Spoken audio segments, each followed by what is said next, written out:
Hi, this is Tom at the University of Iowa. I'm just showing you a video of a surgery where I was operating and I was doing vertical chop. You can see it's a dense cataract, and so I'm doing hydrodissection, and I'm trying to lyse the synechia between the capsule and the lens. You can see I'm going around about 360 degrees to try to just manually lyse that.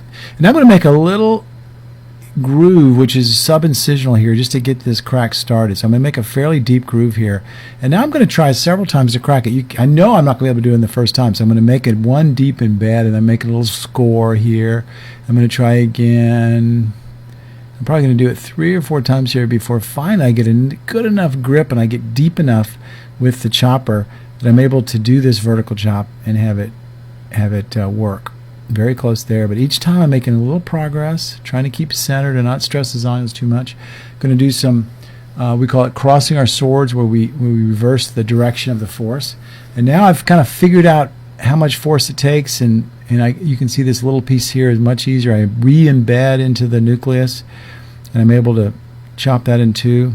Now this is a mistake I made right here. See this piece right here? I decided to just leave it in one piece.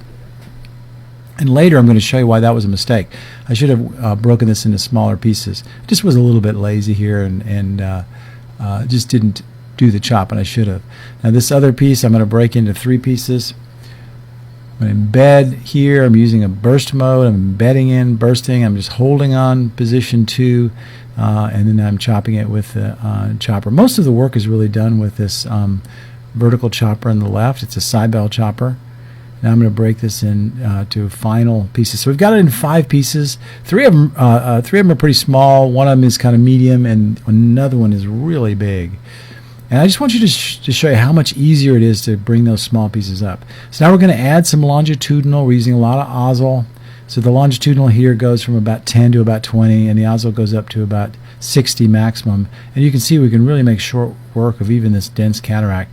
We're not using a second instrument here because we have pretty good control of the chamber with the fluidics of this Centurion system. And really adding the second instrument just in some ways makes things worse, which I'll show you a little bit later. So now all those 3 pieces just came in so nicely. And now I've got another piece which is sort of a more normal size third, and this last piece, and it goes in fairly nicely too later. But for now we're going to rotate around. I get the idea. Well, I'm just going to leave that small piece to push the capsule back while I work on the big piece, which is a reasonable strategy. But watch how long it takes me to get this big piece.